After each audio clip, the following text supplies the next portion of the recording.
విత్తనం రైతు ప్రాథమిక హక్కు రైతు కమిషన్ చైర్మన్ కోదండరెడ్డి 3 రోజుల పాటు ఘనంగా సాగిన విత్తనాల పండుగ ముగింపు వేడుకల్లో పాల్గొన్న రైతు కమిషన్ చైర్మన్ కోదండరెడ్డి సభ్యులు కేబీఎన్ రెడ్డి 10కి పైగా రాష్ట్రాల రైతులు స్వతహాగా తయారు చేసుకున్న మూల విత్తనాలను పరిశీలించిన కమిషన్ మల్టీనేషనల్ విత్తన కంపెనీల చేతుల్లోకి విత్తనం పోయాకే మొదలైన రైతు ఆత్మహత్యలు పూర్వకాలపు పద్ధతుల్లో రైతులు విత్తనాలను తయారు చేసుకుంటే మంచిది, లేదంటే దేశ ఆహార భద్రతకే ప్రమాదం. భూసారం కూడా తగ్గకుండా చర్యలు చేపట్టాలి. రంగారెడ్డి జిల్లా కడతాల్ మండలం అల్మాస్పల్లి గ్రామంలో విత్తనాల పండుగ 3 రోజుల పాటు ఘనంగా సాగింది. చివరి రోజు విత్తనాల పండుగ వ్యవసాయ మరియు రైతు సంక్షేమ కమిషన్ చైర్మన్ కోదండరెడ్డి, కమిషన్ సభ్యులు కేవీఎన్ రెడ్డి హాజరయ్యారు. గ్రీన్ రెవల్యూషన్ మరియు భారత్ బీ స్వరాజ్ మంచ్ ఆధ్వర్యంలో విత్తనాల పండుగ కార్యక్రమాన్ని నిర్వహించారు. ఈ 3 రోజుల పాటు జరిగిన విత్తనాల పండుగ వేడుకల్లో వివిధ రాష్ట్రాలకు సంబంధించిన రైతులు హాజరై వారు తయారు చేసిన విత్తనాలను స్టాల్స్ లో ప్రదర్శించారు. దాదాపు 30కి పైగా స్టాల్స్ ను ఏర్పాటు చేసి రైతులు స్వతహాగా తయారు చేసుకున్న మూల విత్తనాలను వాటి ప్రాముఖ్యతను వివరించారు. దక్షిణ భారతదేశంలోని తెలంగాణ, ఏపీ, తమిళనాడు, కర్ణాటక, ఛత్తీస్గఢ్, ఒరిస్సా రాష్ట్రాలతో పాటు నార్త్ ఇండియాలోని రాజస్థాన్, మహారాష్ట్ర, హర్యానా, పంజాబ్ రాష్ట్రాలకు చెందిన రైతులు కూడా ఈ విత్తనాల పండుగలో పాల్గొన్నారు. విత్తనాల పండుగ వేడుకలో పాల్గొన్న రైతు కమిషన్ కోదండరెడ్డి రైతులను ఉద్దేశించి మాట్లాడుతూ విత్తనం రైతు ప్రాథమిక హక్కని, కానీ గత 3 దశాబ్దాలుగా అది మల్టీనేషనల్ కంపెనీల చేతుల్లోకి వెళ్లిందన్నారు. ఫలితంగానే రైతు ఆత్మహత్యలు మొదలయ్యాయని గుర్తు చేశారు. విత్తనం రైతు హక్కు అనేది నినాదం కాదని, అది రైతు జీవన విధానానికి మార్గదర్శకమన్నారు. ఒకప్పుడు రైతు తాను పండించిన పంటల్లో నుంచే విత్తనం పెంచుకొని భద్రపరిచి మళ్లీ వచ్చే పంటకు వాడుకునేవాడని, అంతటి ప్రాధాన్యత ఉన్న విత్తనం నేడు క్రమంగా రైతు చేతిలో నుంచి బయటకు పోయిందన్నారు. విత్తనం రైతు చేతుల్లో లేకపోతే దేశానికి ఆహార భద్రతే లేకుండా పోవచ్చన్నారు. మళ్లీ రైతుల చేతులకి విత్తనం రావాలని, రైతులు ప్రకృతి సాగు వైపు దృష్టి పెట్టాలని కోరారు. విత్తనాల పండుగ కార్యక్రమాన్ని ఏర్పాటు చేసిన దొంతి నరసింహారెడ్డి అభినందించారు. రైతు కమిషన్ చైర్మన్ కోదండరెడ్డి ఇక భూసారం తగ్గకుండా చూసుకోవాల్సిన బాధ్యత ప్రతి రైతుపై ఉందన్నారు. కమిషన్ సభ్యులు కేబీఎన్ రెడ్డి. రిపీట్ విత్తనాల పండుగ కార్యక్రమాన్ని ఏర్పాటు చేసిన దొంతి నరసింహారెడ్డిని అభినందించారు రైతు కమిషన్ చైర్మన్ కోదండరెడ్డి. ఇక భూసారం తగ్గకుండా చూసుకోవాల్సిన బాధ్యత ప్రతి రైతుపై ఉందన్నారు కమిషన్ సభ్యులు కేబీఎన్ రెడ్డి. పెస్టిసైడ్ చల్లడం తగ్గించి సేంద్రియ వ్యవసాయం వైపు రైతులు మళ్లాలన్నారు. భూసారం తగ్గడం వల్ల పంట దిగుబడి పడిపోవడంతో రైతులు ఆర్థికంగా ఇబ్బందులు ఎదుర్కొనే పరిస్థితి ఏర్పడుతుందని గుర్తు చేశారు. మన పూర్వీకులు చేసిన పద్ధతుల్లో మళ్లీ పంటల సాగు చేయాలని సూచించారు. పురుగు మందులు, ఎరువుల వాడకం తగ్గిస్తే మంచిదన్నారు. వివిధ రాష్ట్రాల నుండి వచ్చిన రైతులు వారు తయారు చేసుకున్న విత్తన స్టాల్స్ ను పరిశీలించారు. లీలా లక్ష్మారెడ్డి గారి దంపతులను నేను రైతాంగం పక్షాన, రాష్ట్ర వ్యవసాయ రైతు సంక్షేమ పక్షాన మిమ్మల్ని మనసారా అభినందిస్తా ఉన్నాను. ఇది చాలా కీలకమైంది. అంతేకాదు రైతు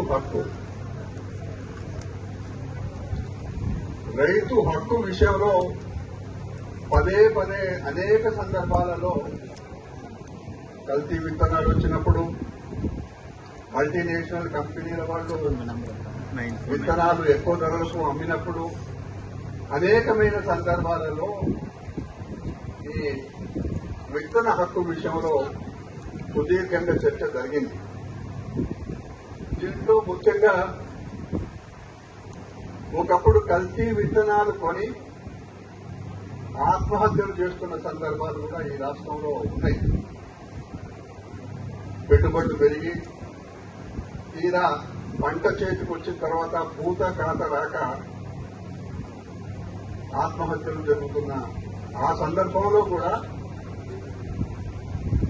దొంతి నరసింహారెడ్డి గారు 2004 తర్వాత దేశంలో మన్మోహన్ సింగ్ గారు ప్రధానమంత్రిగా ఉన్నప్పుడు వారితో నేను అప్పట్లో రాష్ట్ర కిసాన్ కాంగ్రెస్ అధ్యక్షుడిగా దీని విషయంలో చాలా తీవ్రంగా చర్చించుకున్నా.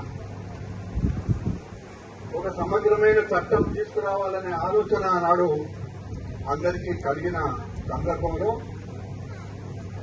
ఒక ముసాయిదా తయారు చేసుకుని ఢిల్లీకి వెళ్లి అన్ని రాజకీయ పార్టీలకు ఆ ముసాయిదా తీర్మానం కూడా అందించడం, చివరికి ఈరోజు దొంతి నరసింహారెడ్డి గారు లీలా లక్ష్మారెడ్డి దంపతుల ఆధ్వర్యంలో జరిగిన ఇప్పుడే ప్రకటించిన డిక్లరేషన్ లో తన పూర్వ అనుభవాలను ఈ హక్కు ఎవరికి ఉండాలి అనే మాట చాలా స్పష్టంగా అందులో పొందుపరచడం జరిగింది. అది ఆ రోజు అన్ని రాజకీయ పార్టీలు కూడా వెల్కమ్ చేసినాయి. మరీ ముఖ్యంగా అప్పుడు అప్పర్ హౌస్ లో వెంకయ్య నాయుడు గారు అపోజిషన్ లీడర్. మేము వారి దగ్గరికి వెళ్ళినప్పుడు మాకు ఒక పక్కనే తెలుసు, రెండో పక్క మాకు అంతగా అవగాహన లేదు. మీరు వచ్చింది కాబట్టి చాలా సంతోషమనే మాట వారు వ్యక్తపరచడం, రాజ్యసభలో సుదీర్ఘమైన చర్చ జరిగి కారణం ఏదైనా అప్పట్లో అది ఆ సభలో ఆమోదం పొందలేదు. అప్పటి నుంచి ఈ రోజు వరకు కూడా అదే విత్తనం విషయంలో రైతాంగం పంటలు పండించే వాళ్ళు అనేకమైన ఇబ్బందులు పడుతున్నారు. ఒక్కసారి మీ అందరికీ మనవి చేస్తా ఉన్నా, మనమందరం కూడా వ్యవసాయ కుటుంబాల నుంచి వచ్చిన వాళ్ళం. మన పూర్వీకులు, తాతలు, ముత్తాతలు తండ్రుల నాటి ఆ వ్యవసాయాన్ని నమ్ముకొని గ్రామీణ ప్రాంతాల్లో వ్యవసాయం చేస్తున్న కుటుంబాలు. ఈ కుటుంబాలు ఆ రోజు వ్యవసాయం ఎట్లా ఉండింది నాకు తెలిసి మహిళ వ్యవసాయంలో చాలా ప్రాధాన్యత ఉంటుంది. అప్పట్లో మా అమ్మ వ్యవసాయం చేసే సందర్భంలో నాకుండే అనుభవాలు, లీల గారు ఇక్కడ ఈ విత్తన పండుగకు వారు ప్రెసిడెంట్ గా ఉండడము ఒకసారి నాకు మా అమ్మ గుర్తుకొచ్చింది. ఆ రోజు మా అమ్మ కూరగాయలు కానీ, ధాన్యం కానీ, ఆముదాలు కానీ ఏ విత్తనమైనా కూడా దాంట్లో మంచి కంకిని వేరి ఎండబెట్టి ఆ విత్తనాలన్నీ ఒక కుండలో పోసి బూడిద పోసి మళ్లీ మృగశిర కార్తీ వచ్చే వరకు దాన్ని భద్రంగా పెట్టి మృగశిర కార్తీ కంటే ముందు కుండల్ని తీసి విత్తనాలు వెండబెట్టి మాకే కాదు ఆ ఊర్లో ఎవరికి అవసరం ఉంటే అందరూ కూడా ఆ విత్తనాలు లాగులకు తీసుకొని పోయేవాళ్ళు. అది ఆనాటి సంప్రదాయం. ఇందాక మహిళలను కలిసినప్పుడు నాకు ఆ రోజులు గుర్తుకొచ్చినాయి. ఏమ్మా ఈ రోజు మీరు వ్యవసాయం ఎట్లా చేస్తున్నారు, కూలీల ఇబ్బంది అయింది కదా, అదేవిధంగా మిషనరీ లేదు కదా అంతగా, ఎట్లా చేస్తున్నారు అని అంటే వారు ఏమన్నారు, మా పొలంలో మేము నాటు పెట్టుకున్న తర్వాత పక్క వాళ్ళ దగ్గర కూడా పోతాం.